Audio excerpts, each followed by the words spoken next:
You walk through the doors and you're carrying flowers and clean clothes and maybe your loved one's favorite snack. The receptionist smiles at you and the hallway's quiet and everything appears to be just fine. It looks fine. And then you notice it. Your loved one just seems different today. They are a little bit quieter than usual. They're more anxious and they're even a little withdrawn. And you ask the aide, well, how have things been going? And you get the answer that almost every caregiver hears, and that's, oh, everything is fine. But deep down, you know that something just doesn't feel right, even if you can't put your finger on it. And one of the hardest parts of placing someone in a facility is that you don't have the same control that you had when they were home with you. You're no longer seeing everything, and you're only seeing what happens at the facility when you're there. So today we're going to talk about what many caregivers quietly fear, but they don't always say it out loud. And that is what really happens behind facility doors. Welcome to the Empowered Caregiver. I'm so glad that you're here. And if you have a loved one in assisted living, in a memory care, in rehab, or a nursing home, this episode is not meant to scare you. It's meant to empower you. Because good care absolutely does exist. Compassionate caregivers, they exist. Wonderful facilities also exist. But families also need to understand this truth, and that is that being informed and being observant and being involved, it matters more than most people realize. So when families first place a loved one into a facility, there is often an enormous emotional release, and there's some guilt. I mean, they're thinking, okay, I finally have help. I can finally get some sleep. And you believe that your loved one is being fully protected.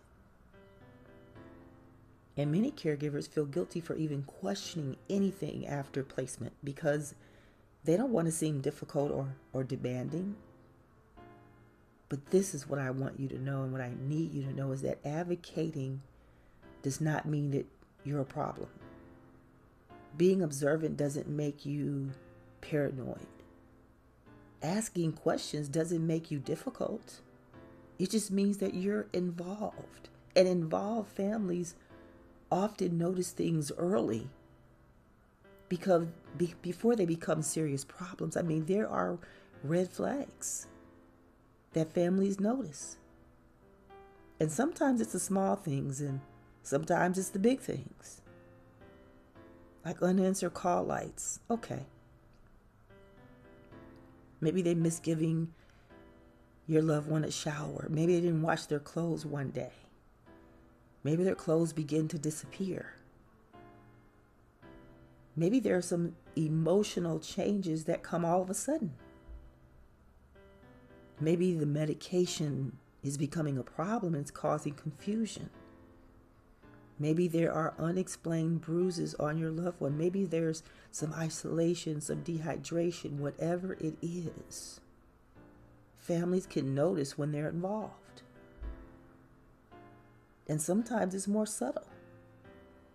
I mean, a resident who suddenly stops talking, a person who once loved to participate in activities, but now they want to stay in bed all day. They may have a look in their eyes that says that something has definitely changed.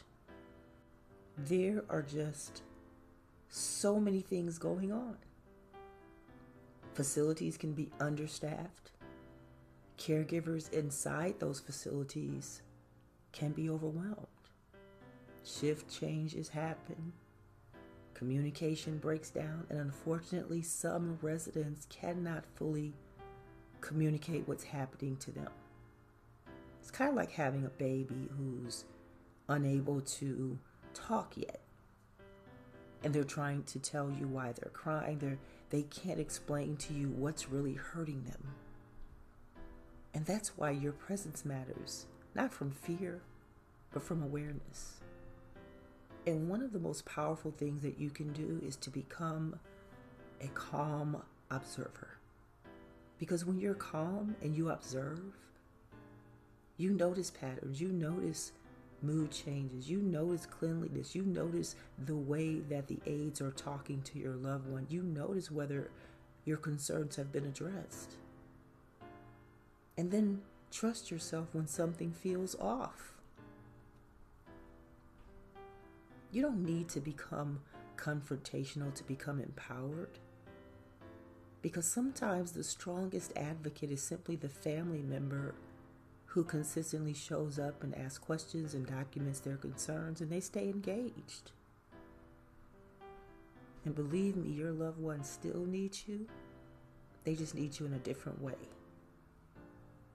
And there's something that's deeply emotional about leaving your loved one behind closed doors and hoping that they're going to be okay when you're not there.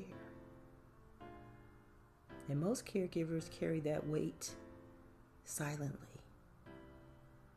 But please remember that you're not powerless simply because your loved one lives in a facility. Because your voice matters, your presence matters, and your intuition matters. Sometimes the greatest protection for a vulnerable person is simply just someone who keeps paying attention. So thank you for being here today, and if this episode spoke to you, please share it.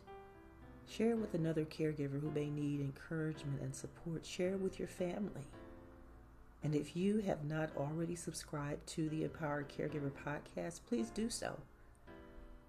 And you'll be made aware when the next episode drops before anyone else does. And remember, being an empowered caregiver doesn't mean that you're doing everything perfectly. It just means that you're staying aware, that you're staying compassionate, and that you are staying involved. Until next time.